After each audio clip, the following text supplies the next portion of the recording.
Halo teman-teman, selamat datang di Value Stock. Hari ini saya akan membahas analisa fundamental saham Adro kuartal keempat tahun 2021. Oke, ini disclaimer-nya. Yang pertama, ini merupakan sharing analisa fundamental, bukan ajakan beli jual ataupun suatu saham, dan keputusan investasi ada di tangan teman-teman selaku investor. Yang ketiga, dari analisa fundamental ini bisa dijadikan referensi untuk analisa saham-saham yang teman-teman miliki.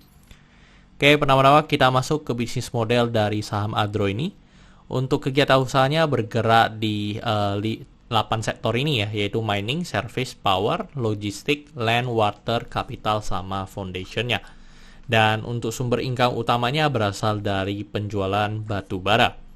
Untuk segmen usaha atau marketnya di Indonesia, Cina, India, Asia Tenggara, sama Australia. Dan terkait kasus hukum, saat saya membuat video ini, saya tidak menemukan adanya kasus hukum yang terkait dengan Adro.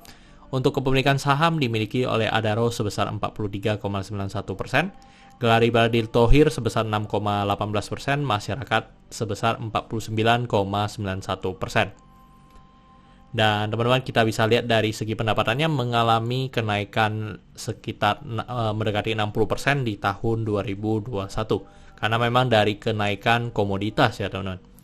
Dan dari segi net profitnya mengalami kenaikan yang sangat signifikan, yaitu sekitar 533%. Dan memang ini benar-benar disebabkan karena kenaikan komoditas.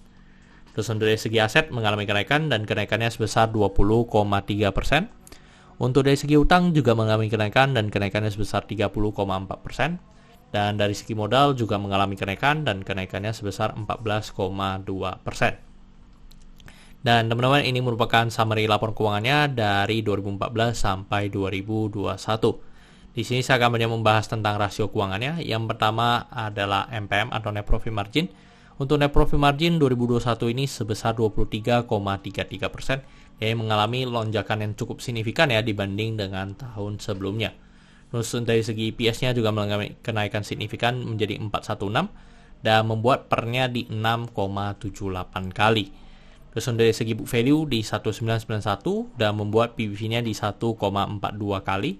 Dan kalau kita lihat secara histori, PBV mungkin ini udah PBV paling tinggi ya di tahun 2021. Terus untuk dari segi DER-nya di 0,7 kali untuk dari segi hutangnya dan masih sangat bagus, yang dimana DER-nya masih di bawah 1. Terus untuk ROE di 20,88% dan ROA-nya di 12,28%. Oke teman-teman, saya membuat video ini untuk harga sahamnya di 2820 dan dari analisa fundamental saya bisa menemukan nilai intrinsic value-nya sekitar 2800, jadi memiliki margin of safety minus 1%. Dan ini kesimpulannya. Yang pertama dari produk dan jasa saya berikan sesoke karena saya melihat perusahaan ini mampu bertahan 5-10 tahun ke depan.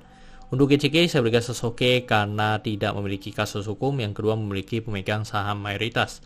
Untuk revenue, net profit, dan aset, saya berikan sesoke karena mengalami kenaikan.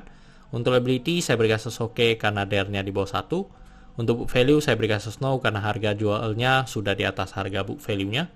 Untuk sektor, sebenarnya tidak ada hal yang perlu kita concern, jadi jika liability ini oke, saya berikan sektor ini oke. Untuk ROE, saya berikan sesoke karena di atas 9% atau 2 kali bunga deposito yang saya anut. Untuk marginal safety, saya berikan sesno karena negatif.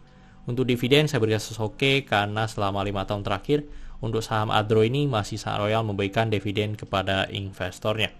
Oke teman-teman, jadi kesimpulannya adalah 9 dibanding 11 dan pertanyaannya adalah apakah saya akan membeli saham Adro ini. Jadi jika teman-teman yang mengikut saya juga memang memiliki saham Adro, tetapi saya sudah take profit ya teman-teman untuk saham Adro ini, dan saya ada memilih saham-saham second liner. Jadi untuk saham-saham yang first liner itu saya sudah rata-rata saya sudah take profit. Dan memang untuk Adro ini karena kenaikan komoditas yang sangat signifikan yang membuat saham ini memang menjadi saham yang sangat bagus ya di masa-masa seperti sekarang. Tetapi ini adalah cyclical, jadi teman-teman ketika masanya sudah habis atau udah mau habis ya sebenarnya teman-teman udah harus meninggalkan sektor ini. Oke teman-teman, saya rasa cukup sekian untuk video kali ini. Jangan lupa untuk like dan subscribe.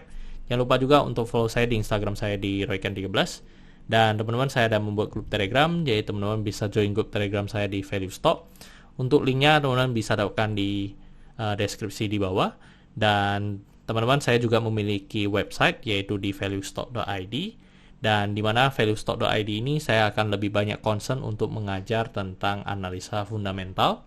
Jadi teman-teman bisa mengunjungi website tersebut dan teman-teman saya ada letakkan juga linknya di bawah deskripsi. Oke teman-teman, see you in the next video. Bye bye.